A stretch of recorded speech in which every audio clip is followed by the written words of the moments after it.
Halo teman-teman semuanya, perkenalkan nama saya Najma Leoreftania Mouza dari kelas 8C. Di sini saya akan menemani teman-teman semuanya untuk beberapa menit kemudian. 11 Maret 2021 berkaitan dengan peringatan Hari Isra Miraj Nabi Muhammad SAW 1442 Hijriah, yang tentunya peringatan kali ini sangat berbeda dengan peringatan Hari Isra Miraj tahun lalu. Nah, untuk menarik perhatian teman-teman semuanya, peringatan Hari Isra Miraj kali ini mengambil tema Increasing the Potential of Young Generation. Apa sih artinya? Pasti kalian yang pandai bahasa Inggris sudah tahu arti dari Increasing the Potential of Young Generation. Jadi, arti dari Increasing the Potential of Young Generation adalah meningkatkan potensi generasi muda. Acara yang diselenggarakan oleh pihak sekolah dalam peringatan Isra Miraj kali ini adalah podcast. Podcast tersebut meliputi pengertian dan sejarah mengenai Isra Miraj. Pada kesempatan kali ini kita juga kedatangan bintang tamu yang nantinya akan menjelaskan lebih lanjut mengenai Isra Miraj. Kepada beliau kami persilahkan. Assalamualaikum warahmatullahi wabarakatuh semuanya. Selamat pagi dan salam sejahtera bagi kita semua. Perkenalkan, nama saya Nabila Syahrani dari kelas 8A. Kali ini kita semua akan mengadakan podcast bersama bintang tamu kita atau sebagai narasumber juga loh, yaitu Pak Ziapuddin Zuhri. Assalamualaikum warahmatullahi wabarakatuh. Anak-anakku, khususnya pengurus OSIS SMP Negeri 2 Sumber Pucung dan para pemirsa yang menyaksikan kegiatan pada saat ini. Pertama-tama marilah kita panjatkan puji dan syukur kehadirat Allah Subhanahu wa Ta'ala. Peringatan Isra Miraj kali ini atas izin Allah yang biasanya dilaksanakan dengan tatap muka, kali ini kita melaksanakan secara online. Mudah-mudahan kegiatan saat ini kita diberikan kelancaran dan mampu mengambil hikmahnya apa yang dapat kita petik dengan peringatan Isra Miraj di tahun 1442 Hijriah atau di tahun 2021. Mbak Nabila, nanti saya akan menerangkan tentang apa Isra dan Miraj. Barangkali mungkin Mbak Nina juga akan mau tanya seperti itu. Iya, monggo. Jadi tema kali ini, ayo kalian tahu apa tidak? Tema kali ini adalah Increasing the Potential of the Young Generation. Ayo, udah tahu apa belum? Yang pintar bahasa Inggris ini pasti tahu lah, milenial bisa belajar lewat YouTube dan Google juga loh. Ada translate di Google kan? Ayo, apa nih? Tema Increasing the Potential of the Younger Generation artinya meningkatkan potensi generasi muda. Potensi yang seperti apa sih yang perlu kita tingkatkan? Yaitu potensi seperti mengajinya harus lancar, ataupun juga sholatnya itu harus 5 waktu. Habis itu apalagi?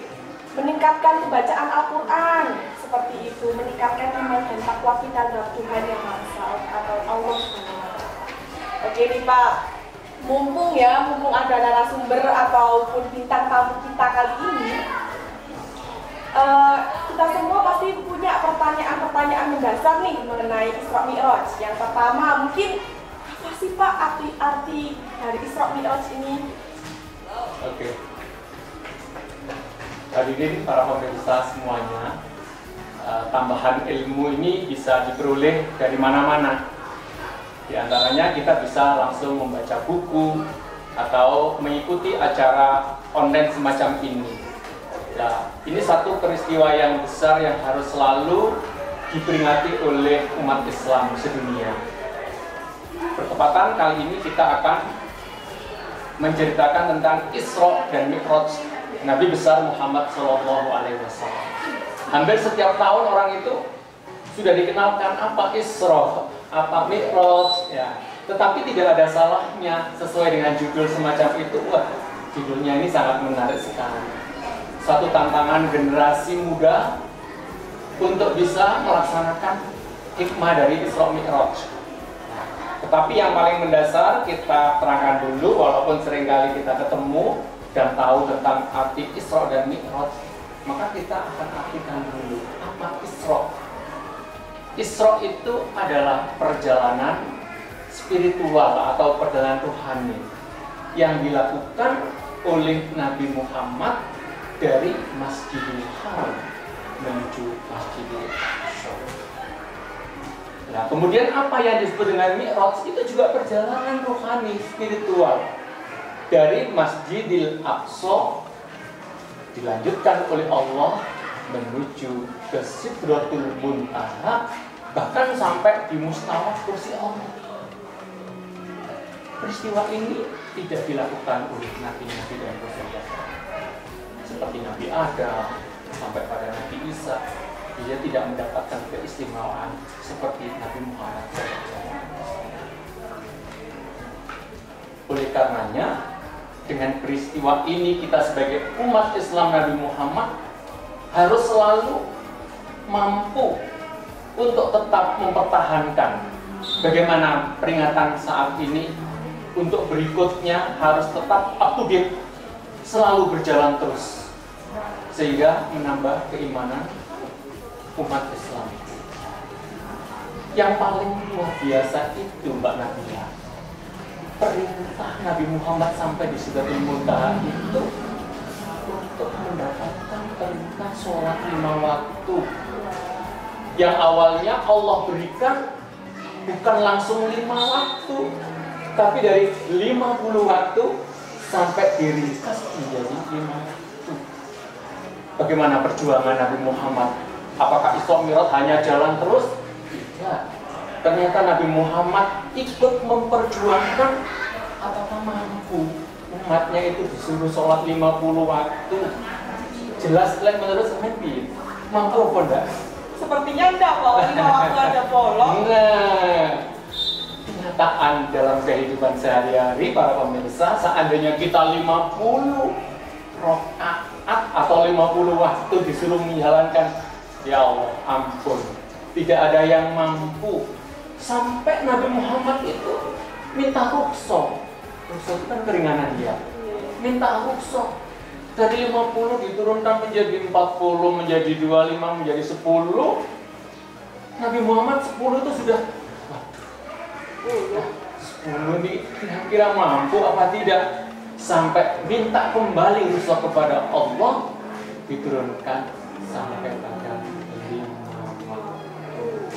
Ternyata bagaimana? Apakah sudah 90% 5 waktu sudah dijalankan oleh umatnya? Sepertinya belum.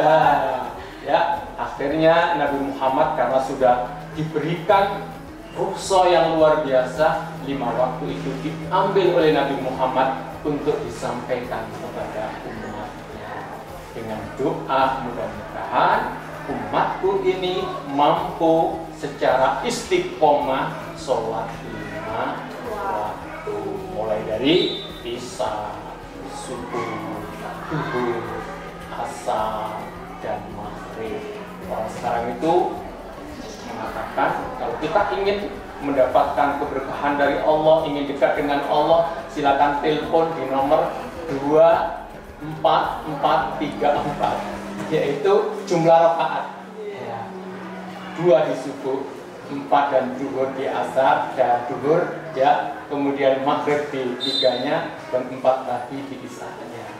Nah, itu sebuah sejarah tentang peristiwa Isra Mi'raj Nabi besar Muhammad SAW. Dan perintah ini sangat berbeda lagi, Mbak. Kalau perintah-perintah yang lain, Allah itu menurunkan sebagaimana ayat itu diturunkan kepada malaikat Jibril, lalu kepada Nabi Muhammad. Ya, contohnya tentang kewajiban berzakat, kewajiban berpuasa, kewajiban berhaji. Yang jelas pokoknya perintah sholat itu Allah memberikan keistimewaan kepada Nabi Muhammad, Nabi akhir zaman, ya, yang harus mampu mengajak umatnya masuk dalam surga Allah SWT.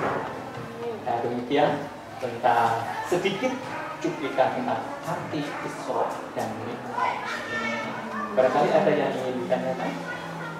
Ya Pak, ada pertanyaan-pertanyaan dasar yang lainnya gitu. Misalkan, kan Nabi Muhammad ini dalam Isra Mi'raj ini dalam waktu semalam kan Pak, itu nggak mungkin semua orang langsung percaya gitu. Iya. Kalau boleh tahu nih, siapa sahabat Nabi pertama yang percaya Isra Mi'raj? Oke, ya. Para pemirsa, dan khususnya anak-anakku, keluarga besar SMP Negeri 2 Sumber Pucung, pertanyaan dari Mbak Nabila ini luar biasa. Ya. Tadi memang belum saya singgung ya tadi. Iya Pak. Ya. Isra Mi'raj itu menjadi kontroversial antara generasi-generasi as-sabiqun al-awwalun, generasi milenial. Generasi secara tabi'in itu banyak mempermasalahkan ya. Nabi Muhammad itu dia angkat menuju atau melakukan perjalanan menuju ke Sidratul Muntaha itu rohito, apa badannya bah? Ada yang mengatakan, waduh, lah aku ya ora percaya. Lah itu misalnya hanya badannya saja. Kalau rohnya aku percaya. Nah, tetapi di dalam Al-Quran itu sudah dikatakan di dalam surat Al-Isra ayat 1, Bismillahirrahmanirrahim. Subhanalladzi asra bi'abdihi lailan minal masjidil haram ilal masjidil aqsa alladzi barakna hawlahu linuriyahu min ayatina innahu huwas samiul basir. Indah, kita baca indah, kita dengarkan indah, ini sebagai payung hukum bahwa Nabi Muhammad itu dinaikkan di Isra Mi'raj kan berdasarkan ayat ini bukan hanya rohnya saja, tetapi roh dan jasad. Kenapa? Di situ ada kata bi'abdihi, hamba. Mbak Nabila itu hamba apa bukan? Ya. Hamba. Para pemirsa, hamba. Berarti kalau hamba ini bisa berkomunikasi, bisa berkontak langsung, mestinya ada roh dan ada jasadnya, kan begitu ya? Nah, kalau namanya hamba Allah manusia, kalau ada rohnya atau nggak ada jasadnya, takut enggak? Ada suaranya dok misalnya, mesti banyak orang takut. Tapi ini Nabi Muhammad istimewa, ruh dan jasadnya langsung menghadap kepada Allah untuk mendapatkan sholat lima. Siapa kira-kira orang yang pertama kali, sahabat yang pertama kali? Nabi mesti tahu, ada Kak Lurek. Nah, di situ ada 4 sahabat Rasulullah yang dinamakan Khulafaur Rasyidin. Ada Abu Bakar As-Siddiq, ada Umar bin Khattab, ada Utsman bin Affan, dan yang terakhir ada Ali bin Abi Thalib. Tentunya sahabat yang paling tua yang menjadi saksi bahwa Nabi Muhammad SAW setelah diisrokan turun di lapangan itu. Awalnya bukan Abu Bakar. Para orang kafir Quraisy itu menolak semua. Muhammad, kamu dari mana? Dari Isra oleh Allah dilakukan sampai langit yang ke-7, sampai pada Sidratul Muntaha Gombal. Nggak percaya. Kok iso? Jasa itu menghadap ke sana itu loh. Nah, sampai seperti itu. Hampir sahabat-sahabat, bahkan pamannya sendiri tidak percaya tentang kehebatan Nabi Muhammad diangkat oleh Allah, diisrakan itu tidak percaya. Orang kafir semua, bahkan difitnah, dibohong. Tetapi ketika dengan siapa itu? Sahabat Rasulullah yang bernama Abu Bakar As-Siddiq. As-Siddiq ini artinya yang percaya, yang memberikan kebenaran. kepada Nabi Muhammad telah melaksanakan Isra dan Mi'raj.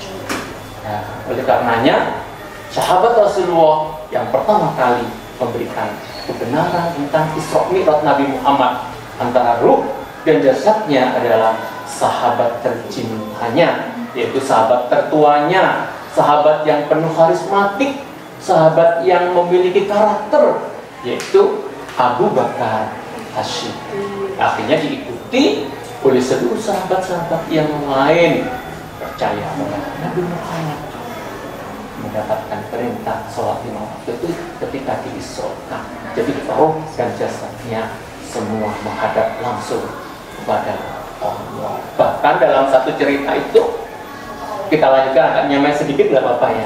Kemudian Umar bin Khattab saking cintanya dengan Nabi Muhammad, ketika ada kabar Nabi Muhammad itu meninggal dunia, dia percaya apa tidak? Tidak. Barang siapa yang mengatakan Muhammad itu mati, saya tidak percaya. Pedang sampai diangkat. Nah, karena apa? Saking cintanya. Akhirnya dikatakan oleh sahabat-sahabat yang kullu nafsin dha'iqatul maut.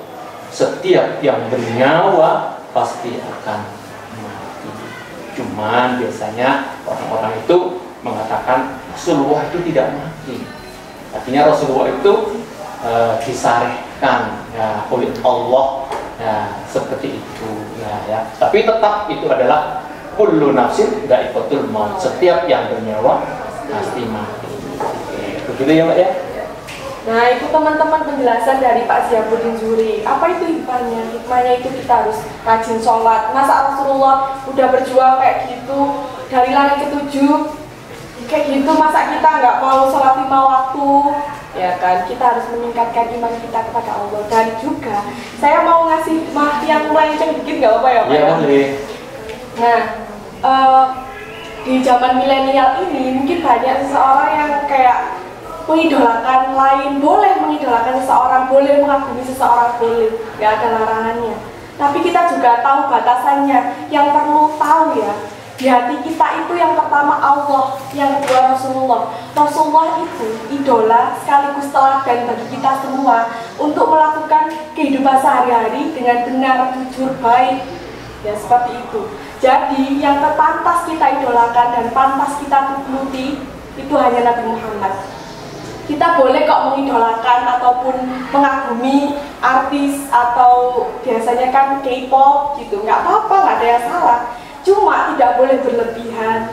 Kita harus tetap menjunjung tinggi iman kita kepada Allah dan Rasulullah SAW. Allahumma sholli alaihi. Jadi kita harus tetap mengutamakan Allah. Kalau sholat ya sholat, kalau puasa ya puasa. Jangan sampai kebanyakan nonton drakor sampai lupa puasa, sampai lupa sholat. Jangan sampai nge-game-nya sampai lupa sholat, Lupa belajar. Harus tetap belajar, menuntut ilmu. Ya, jadi kita semua harus mementingkan Allah dan Rasulullah dalam kehidupan sehari-hari. Mungkin bisa saya tambahkan Mbak itu. Ya. Kenapa tadi disimpulkan bahwa kita utamanya adalah melaksanakan ibadah sholat. Sholat itu sebagai pembuktian rasa cinta dan kasih sayang kepada Sang Khalik, ya, kepada Sang Pencipta. Kenapa demikian? Karena keberadaan kita mulai dari ujung rambut sampai kaki itu tidak ada yang bayar Mbak pajaknya. Pajak rambut ada enggak? Pajak mata ada enggak? Pajak hidung ada enggak? Pajak mulut, pajak kaki, pajak tangan ada. Kesetiaan kita, kecintaan kita buktikan lewat sujud dalam 5 waktu. Nah, kalau sudah begitu, orang itu akan merasakan betapa kecilnya kita. Kalau nggak percaya pada saat sholat aja, ketika kita bersujud, kepala yang biasanya berada di atas sekarang berada di bawah. Kemudian pantat yang biasa selalu di belakang, ternyata Allah mengangkat berada di atas. Itu artinya manusia tidak ada apa-apanya. Makanya di zaman milenial ini, anak-anak generasi muda, para pemirsa, kalau saya tetap sesibuk apapun utamakan, laksanakan ibadah sholat 5 waktu sebagai refreshing kita. Insya Allah kalau kita dengan sholat 5 waktu itu sudah istiqomah, apa yang menjadi harapan kita, apa yang menjadi tujuan kita pasti tercapai. Banyak generasi-generasi muda yang sukses karena ibadah sholatnya itu rajin. Makanya yang dikatakan oleh Mbak Nabila tadi betul. Kalau sholat itu jangan dilupakan, jangan dilupakan. Kita mengidolakan artis boleh, tapi jangan lupa dengan kewajiban kita, perintah Allah, perintah Rasulnya itu tetap di nomor 1. Itu barangkali ada yang ingin ditanyakan lagi, Mbak? Iya Pak, ada satu kisah ini saya pernah baca di sosmed kalau nggak salah, itu seorang dokter yang dia mau mengoperasi atau mau mengobati pasiennya, dia selalu mementingkan sholat dan selalu membaca Al-Quran. Alhamdulillah pasiennya semua selamat semua. Kalau misalkan ada yang kayak kritis ya alhamdulillah segera disembuhkan. Itu adalah salah satu hikmah dari sholat dan Al-Quran. Betul. Makanya anak-anak saya khususnya generasi milenial SMP Negeri 2 dan para pemirsa yang menyaksikan ini, betul, jadi apapun, jadi intelektual, jadi seorang dokter, jadi seorang insinyur, saya yakin kalau sholat dan Al-Quran itu selalu bersama dengan kita, maka Allah akan selalu memberikan keridhaan yang luar biasa. Betul, bahkan ada cerita loh Mbak, itu kan istri saya namanya itu Dempo ya.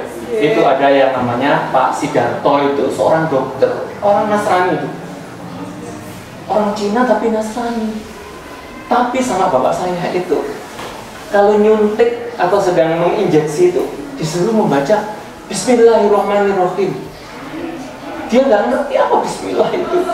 Ternyata pasien dari Gondang Legi itu banyak kan Muslim semua dari situ. Akhirnya dia itu berduyun-duyun ke Pak Sidarto aja. Allah memberikan kesembuhan. Dia itu Cina yang baca Bismillah, tapi dia nggak ngerti agama Kristen atau Buddha atau Hindu, nggak ngerti.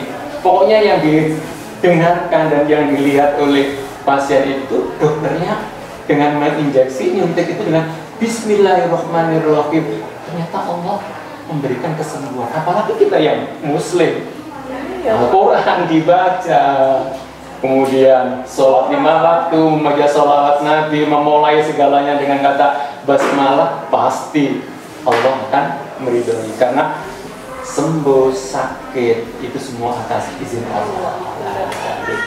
Oke Mbak Nabila, kita sharing ya ini. Kita juga tingkatkan salawat kita per hari, misalkan di target juga boleh, nggak ada yang larang.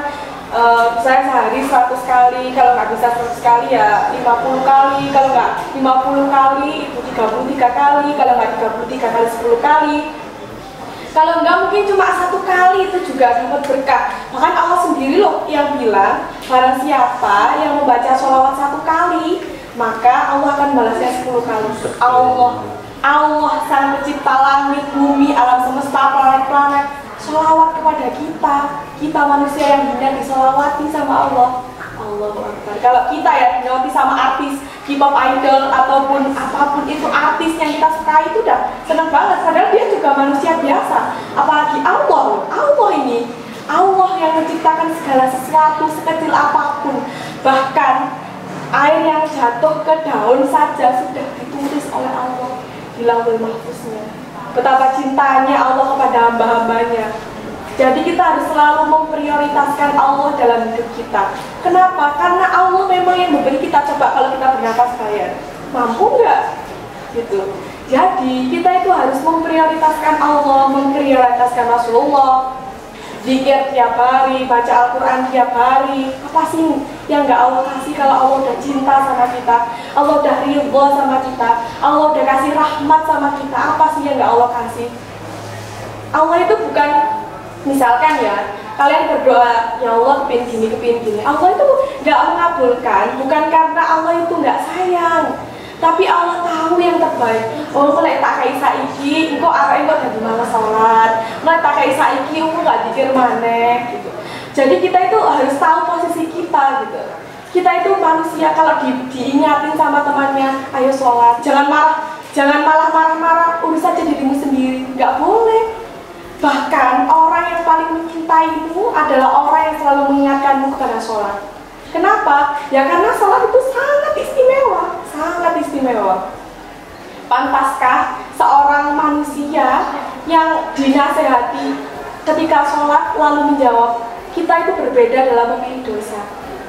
Kata-kata macam apa itu? Kita seorang manusia biasa tercipta dari tanah, pantaskah kita mengucapkan seperti itu? Allah saja baik loh sama kita, entah disuruh sholat yang paling nggak setengah jam nggak ada, masa nggak mau? Masa suruh baca Al-Quran cuma surat Al-Ikhlas saja itu pahalanya berapa? Allah nggak mengatakan alif lam mim itu 1, tapi Allah mengatakan A itu 1, bahkan 1, 10 atau 100. Allah. Luar biasa. Boleh tambahkan sedikit ya? Iya. Ya, para pemirsa, apa yang disampaikan oleh Mbak Nabila itu memang luar biasa. Allah itu tidak pernah menuntut yang tidak dimampui oleh manusia. Jadi Allah itu menuntut sesuai dengan kemampuan. Karena apa? Allah itu sudah menciptakan sesuai dengan ukurannya. Inna khalaqnahu biqadari. Sesungguhnya aku ciptakan makhluk itu sesuai dengan takaran. Bahkan Al-Quran di dalam akhir surat Al-Baqarah kalau tidak salah itu ya, la yukallifullahu nafsan illa wus'aha laha ma kasabat wa 'alaiha ma kasabat. La yukallifullah. Allah itu tidak pernah memaksa. Tidak pernah Allah itu harus target sekian. Kalau misalnya hambanya itu mampu 1, laksanakan. Jadi baca sholawat 1, luar biasa, sudah dilipat gandakan menjadi 10. Nah, seperti itu. Jadi kalau kita kekuatannya hanya 5, ya lakukan. Jadi kalau misalnya kita belum mampu seperti yang lain, ya sudah lakukan secara istiqomah sesuai dengan kemampuan. Insya Allah, Allah itu akan memberikan penilaian yang sama. Yang dinilai itu bukan endingnya kok, tapi Allah itu akan menilai prosesnya. Jadi proses ini istiqomah enggak? Kalau misalnya hari ini sholat malam ini enggak masalah. Nah itu beda. Jadi walaupun kita sholat secara istiqomah, iso enggak iso dengan sempurna bacaannya, tetap kita rasakan saja istiqomah, pasti Allah akan memberikan yang lebih baik daripada kita yang dari istiqomah aja busuk, tapi ternyata sholatnya hanya kadang-kadang. Nah itu nilainya lebih baik yang seperti tadi. La yukallifullahu nafsan illa wus'aha laha ma kasabat wa 'alaiha ma kasabat, sesuai dengan. Terus tadi Pak saya dengar membaca sholat apa enggak ada Al-Qur'annya? Ada itu.